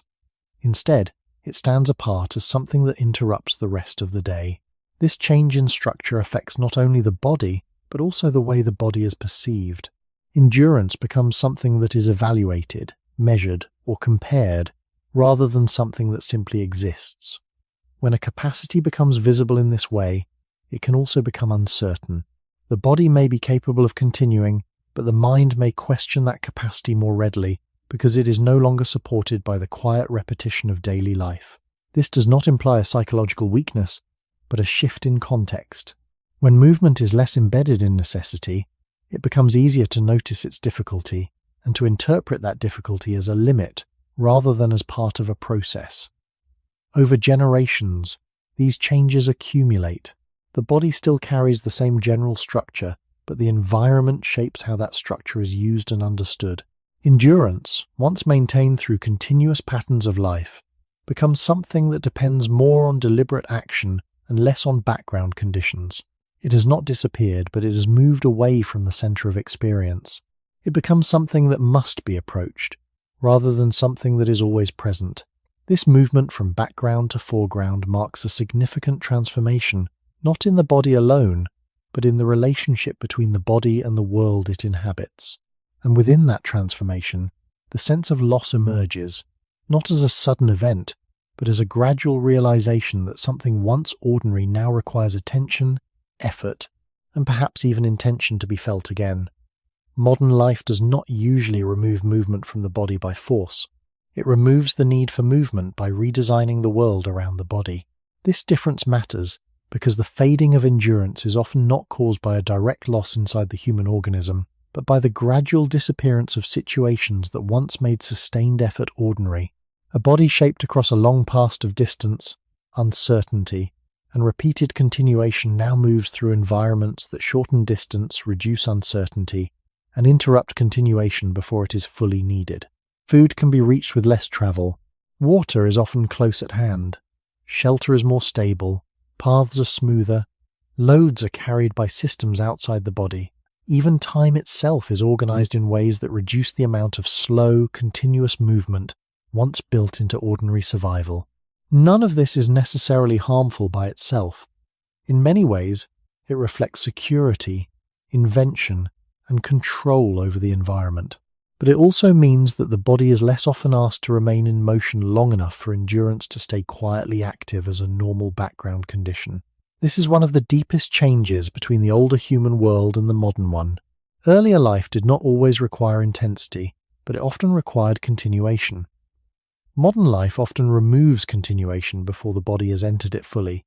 Tasks are shortened, routes are compressed, and effort is divided into smaller units. The body still moves, but the pattern of that movement changes. Instead of unfolding across long stretches of time and space, it becomes broken into segments. A short walk replaces a long one. A brief effort replaces a sustained rhythm. A seated interval grows longer between moments of motion. Over time, the systems that once worked together through continuous use begin to spend more time inactive or only partially engaged. The body still has them, but they are not rehearsed in the same quiet way. Another important change is that modern environments often protect the body from the small hardships that once taught it how to regulate effort naturally. Temperature is controlled more often. Surfaces are more even. Distances are more predictable. Access to resources is less uncertain. In one sense, this reduces strain, but in another sense, it reduces the need for the body to adapt continuously while remaining in motion. Earlier endurance was not built only through distance. It was supported by countless small adjustments to heat, terrain, pacing, and fatigue. When those adjustments become less common, the body loses not only exposure to movement, but exposure to the kind of movement that requires ongoing regulation. This helps explain why endurance can feel diminished, even when a person is not entirely inactive. The issue is not only how much the body moves, but what kind of movement modern life allows to remain ordinary. There is also a deeper structural change in how effort fits into meaning. In older human conditions, movement was often inseparable from reaching what was needed. It belonged to survival in a direct way. In modern settings, movement is often no longer tied so closely to necessity. It can be delayed, replaced, or bypassed. This changes not just the amount of movement, but its place in life. The body no longer expects continuation as part of the day's basic logic. And when continuation is no longer expected, the capacities that support it grow quieter. They are still present, but they are not standing close to the surface. Over generations, this creates a world in which humans may still descend from bodies shaped for endurance, yet live within systems that rarely ask for endurance in return. That mismatch does not have to announce itself dramatically. It can appear in the simple fact that sustained movement now feels more separate from ordinary life than it once did.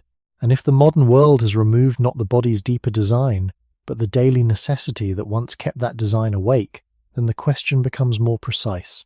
Did humans truly lose their natural endurance, or did the world become so efficient that it stopped asking the body to remember it? As the modern environment continues to reduce the need for continuous movement, another subtle shift begins to take place in how the body organizes its internal rhythms. When movement is no longer woven through the day in a steady and continuous way, the body starts to experience longer periods of stillness that are not simply rest, but extended inactivity. This distinction is important because rest in earlier human conditions often followed movement and remained connected to it. It allowed the body to recover while still remaining within the broader pattern of continuation. In contrast, extended inactivity can become disconnected from movement entirely. The body is no longer adjusting within activity, but stepping away from it for longer intervals. Over time, this separation can influence how the body transitions between states. When movement is infrequent or segmented, the shift from stillness to activity can feel more abrupt. The body must move from a relatively inactive state into effort, without the gradual progression that once existed. This can make the beginning of sustained movement feel heavier, not necessarily because the body is incapable, but because it is less prepared in that moment to enter a continuous rhythm. The systems that support endurance are still present, but they are not already in motion.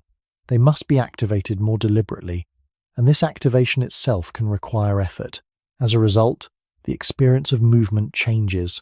It becomes more noticeable, more defined, and sometimes more difficult to sustain. This shift also affects how energy is distributed across the day. In earlier patterns, energy was often used in a more even and continuous way. Movement, adjustment, and recovery were interwoven, allowing the body to remain within a relatively stable range of activity. In modern conditions, energy use can become more uneven. Periods of low activity may be followed by concentrated bursts of effort, and these bursts may not always align with the body's natural tendency towards sustained, moderate movement. When energy is used in this uneven way, the body may reach higher levels of strain more quickly, followed by longer periods of recovery. This pattern can make sustained activity feel more demanding because the body is less accustomed to distributing effort across time. Instead, it alternates between states, each requiring its own adjustment. Over time, this can influence how the body interprets effort itself.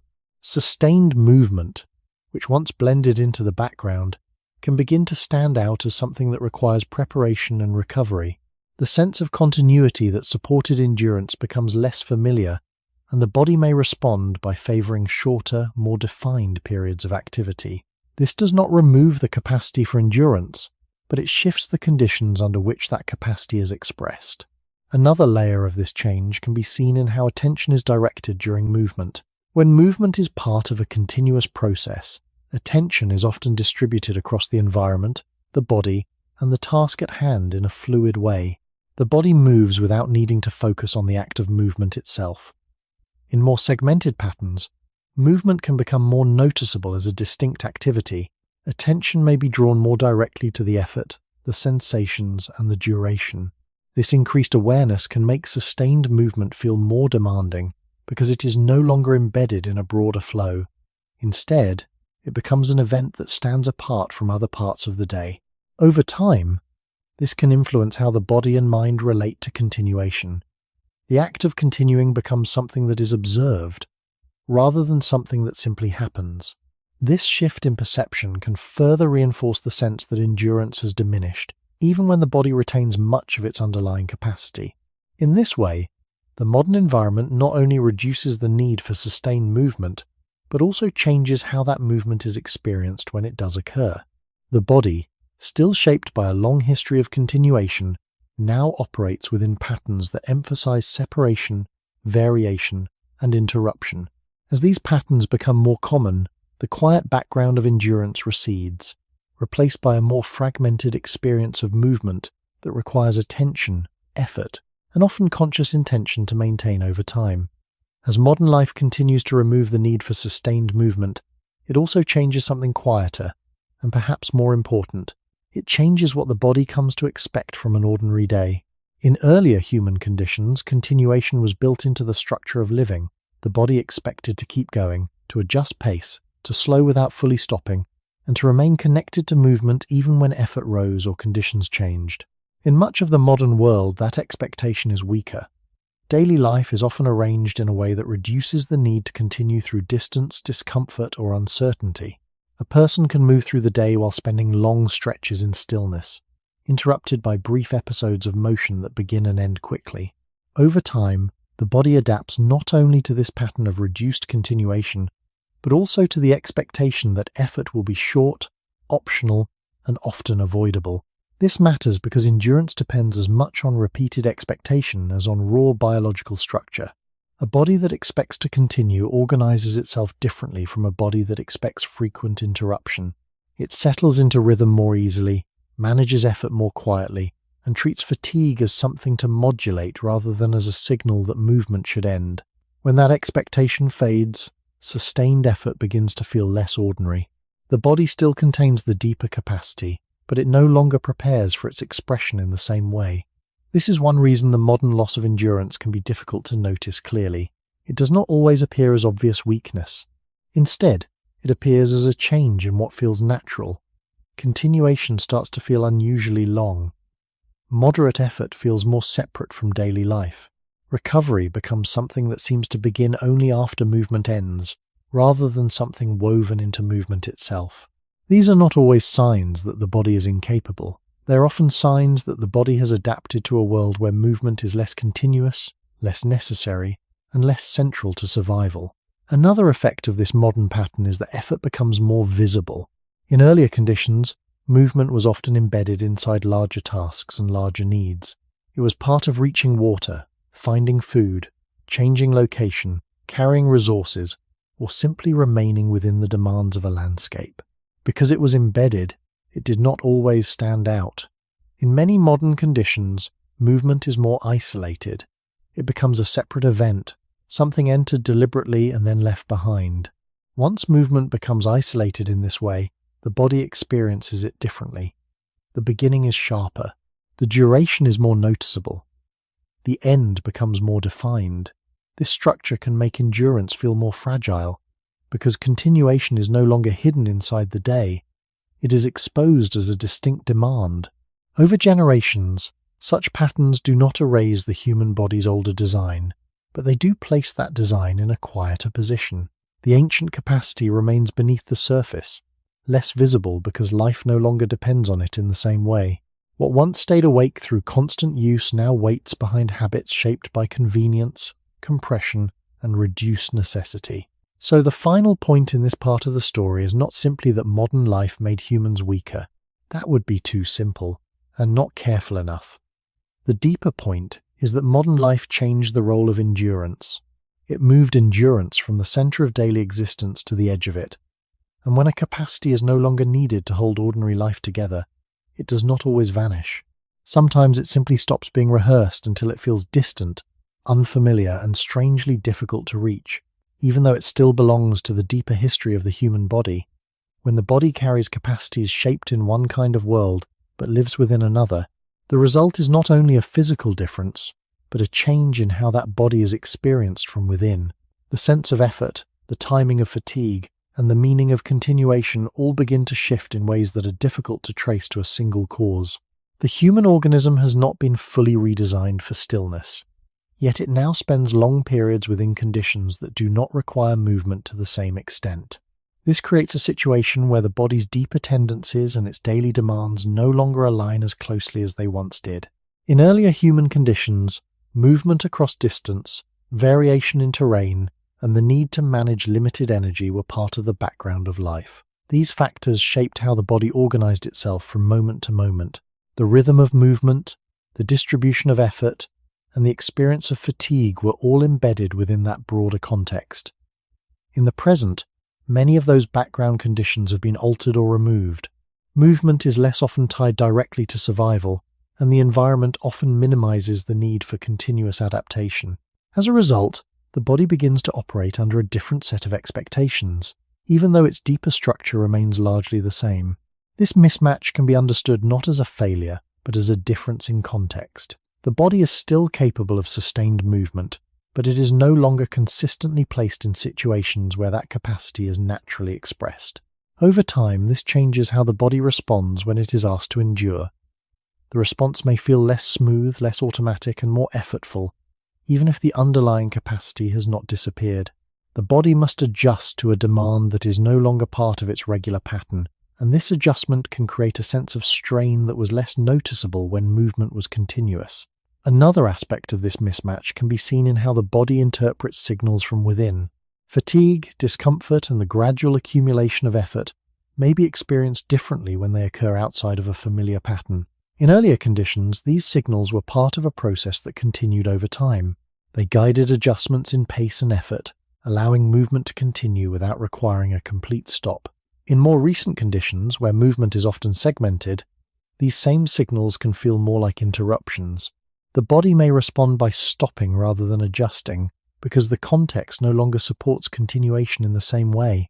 This difference in interpretation can contribute to the feeling that endurance has diminished, even if the body retains much of its original capacity.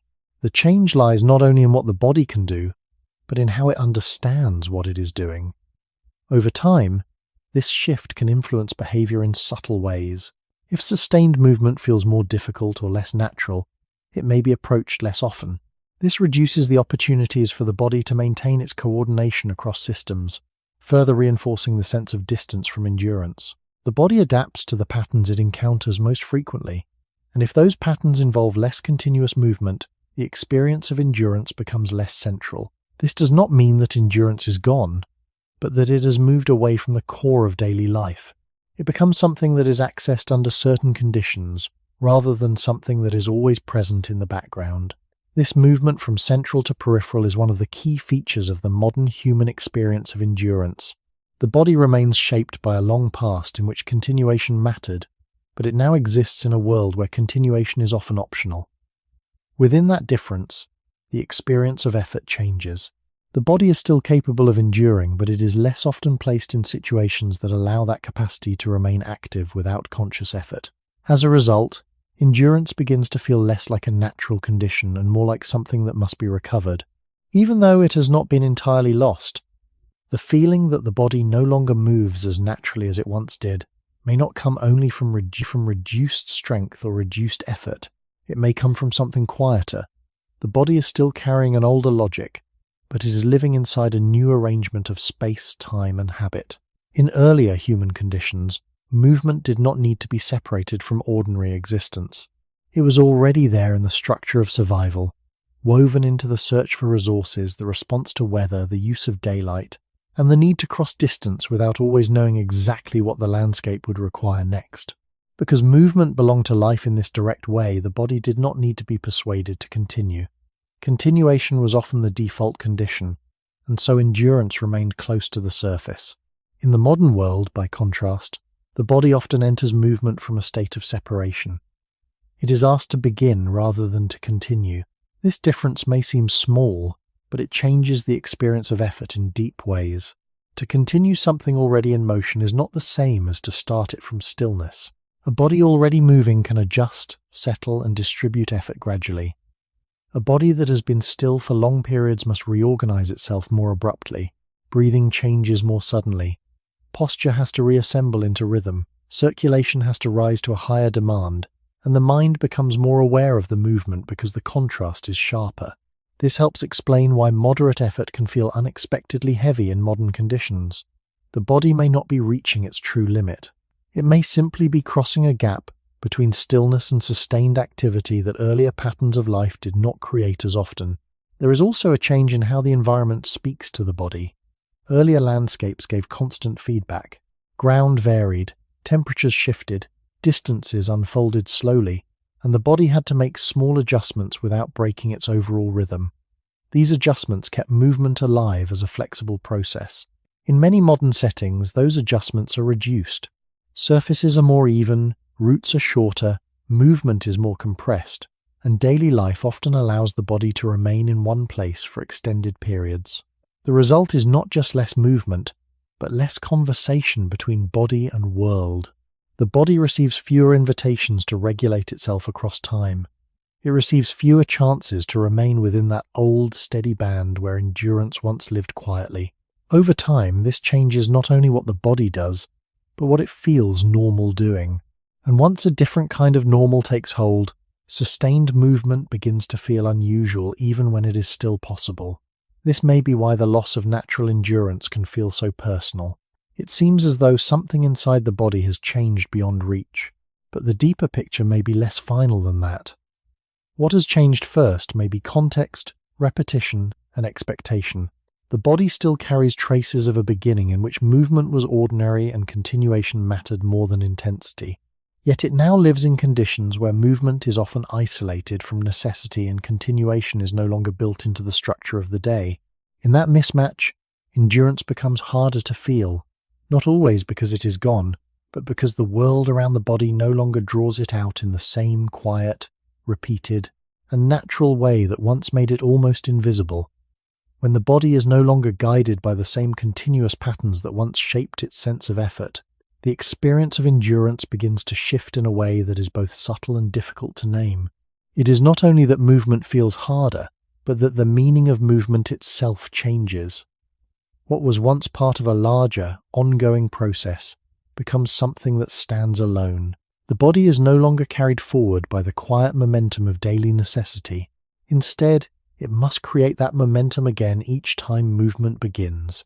This repeated need to begin can make sustained activity feel less natural, even if the body retains the ability to continue once it has settled into a rhythm.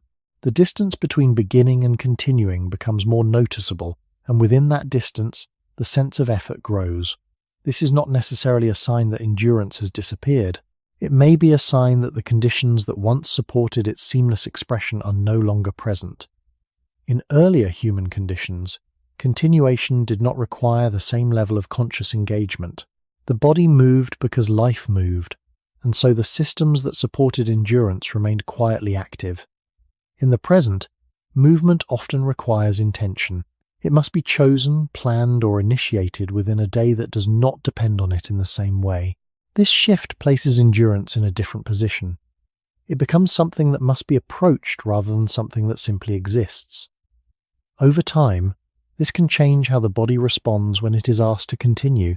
The initial phase of movement may feel heavier, the transition into rhythm may take longer, and the signals of fatigue may appear more prominent, not because the body has lost its deeper capacity, but because the context no longer supports a gradual entry into sustained effort. The body is encountering continuation as something separate from its usual patterns, and that separation can create a sense of difficulty that feels like loss. Another aspect of this change can be seen in how the body perceives time during movement. When movement is continuous, time often feels less divided. The body settles into a rhythm where effort is distributed and attention is not fixed on each moment of strain. When movement is isolated, time can feel more segmented. Each phase of effort becomes more noticeable, and the duration of activity can feel longer because it is not embedded within a broader flow. This can make sustained movement feel more demanding, even when the total effort is not greater. The perception of time changes alongside the structure of movement, and this alters how endurance is experienced from within. Over many generations, these shifts in perception and structure accumulate. The body remains shaped by a past in which endurance was ordinary, but it now operates in a context where that ordinariness has been replaced by variation, interruption, and choice. This does not mean that humans have become incapable of sustained movement. It means that the conditions that once made sustained movement feel natural have been reorganized. Endurance has moved from being a quiet background condition to something that stands in the foreground, something that is noticed precisely because it is no longer constant. And when a capacity moves into the foreground in this way, it can begin to feel uncertain, as though it must be tested, measured, or regained. This sense of uncertainty can reinforce the impression of loss, even when the body still carries much of what it once did. In this way, the experience of reduced endurance is shaped not only by changes in the body, but by changes in how the body meets the world and how the world invites the body to move within it. The deeper structure remains, but the conditions that once kept it quietly active have shifted, and within that shift, endurance becomes something that is no longer assumed, but something that must be rediscovered without always knowing when it first began to fade. By the time we reach the final stretch of this question, the idea of loss no longer seems as simple as it first appeared. It is tempting to say that humans once had natural endurance and now no longer do, but that sentence hides too much. It makes the body sound as though it once possessed a stable gift that later disappeared, as if endurance were an object that could be misplaced. The slower truth is more difficult and perhaps more human. Endurance seems to have belonged not only to the body, but to a relationship between body and world. It emerged when the structure of life called for steady continuation, when distance mattered, when effort had to be measured rather than wasted, and when movement was woven quietly into survival. In that older relationship, endurance did not need to stand out. It remained in the background because life itself kept it awake. The body did not have to search for it. It was already being used. Once that relationship began to change, endurance did not vanish all at once. Instead, it became less continuously expressed.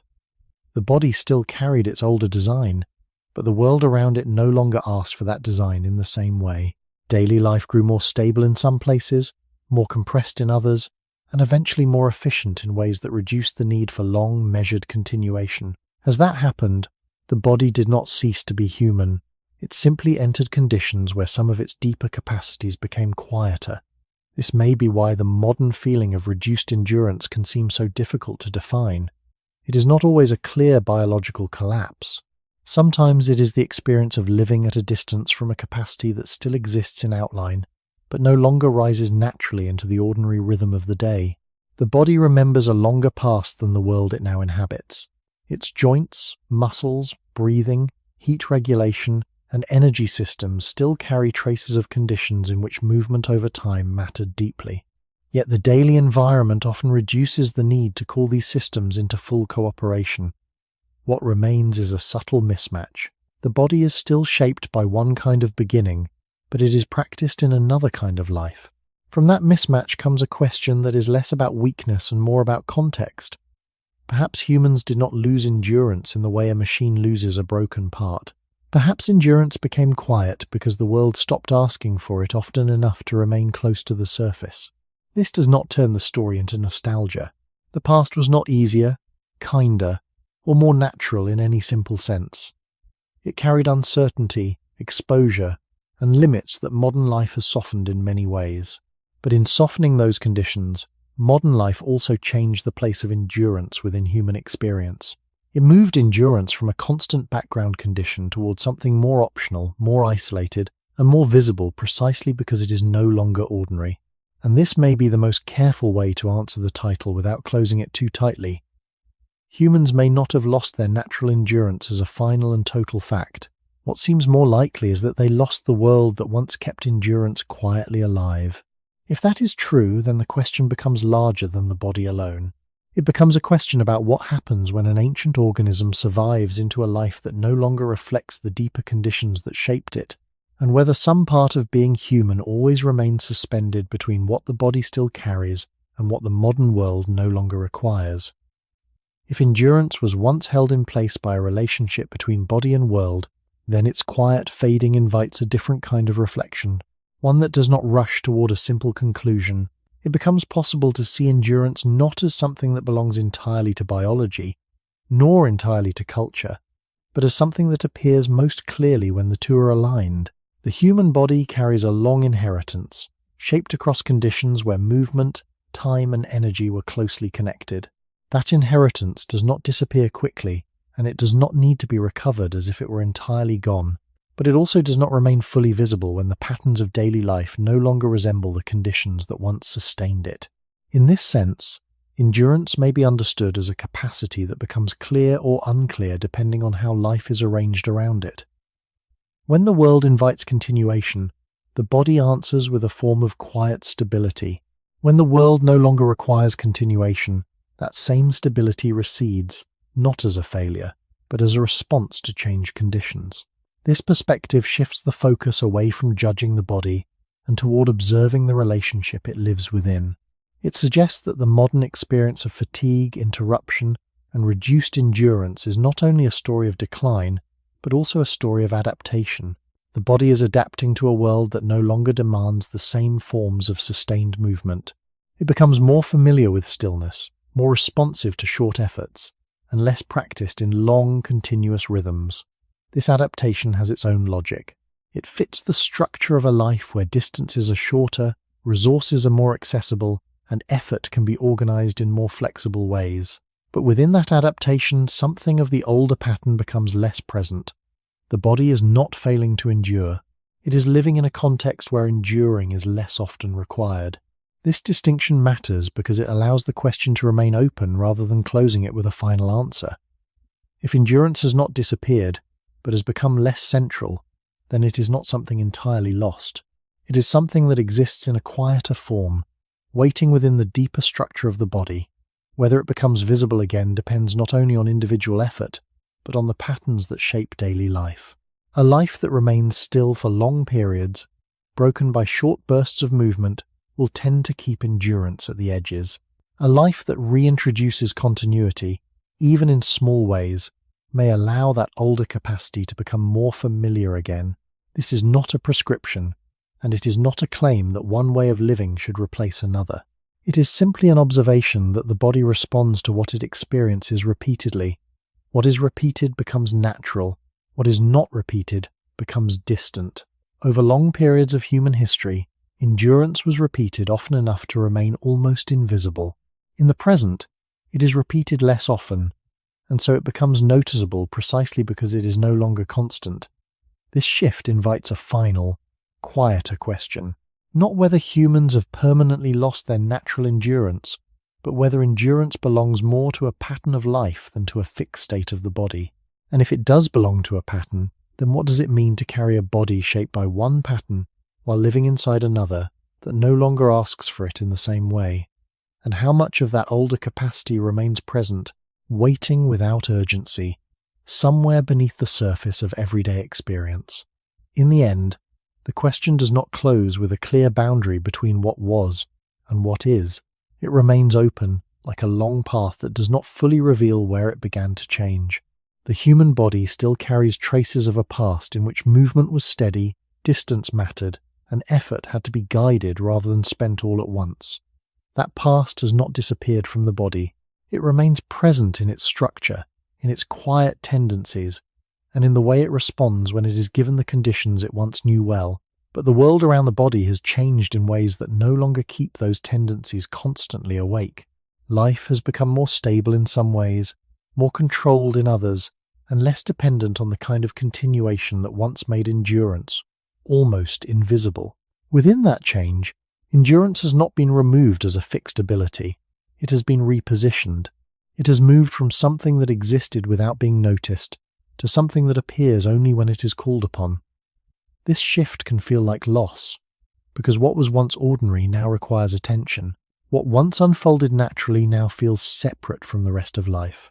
Yet the deeper structure remains, quiet and unchanged beneath patterns that no longer reflect its origin. This is why the modern experience of endurance can feel uncertain. It is not entirely gone, but it is no longer reinforced in the same continuous way. The body still knows how to continue, but it is less often placed in a world that expects it to do so. Over time, this creates a distance between what the body carries and what it expresses. That distance is not empty. It is filled with the memory of a different rhythm, one that is no longer repeated often enough to remain familiar, and so the question returns, not as a problem to be solved, but as a condition to be observed. Perhaps humans did not simply lose their natural endurance. Perhaps they stepped into a way of living that no longer keeps that endurance quietly present. If that is true, then the deeper question is not about what has disappeared, but about what remains beneath the surface of modern life, waiting without urgency, shaped by a past that still exists within the body, even as the world around it has moved on. And if something can remain without being fully used, then it may also remain without being fully understood, leaving open the quiet possibility that endurance is not entirely behind us, but simply no longer part of what we expect from ourselves each day, and that its true place may only become clear if we ask not how much we have lost, but how much of the human body still belongs to a world that no longer asks it to continue.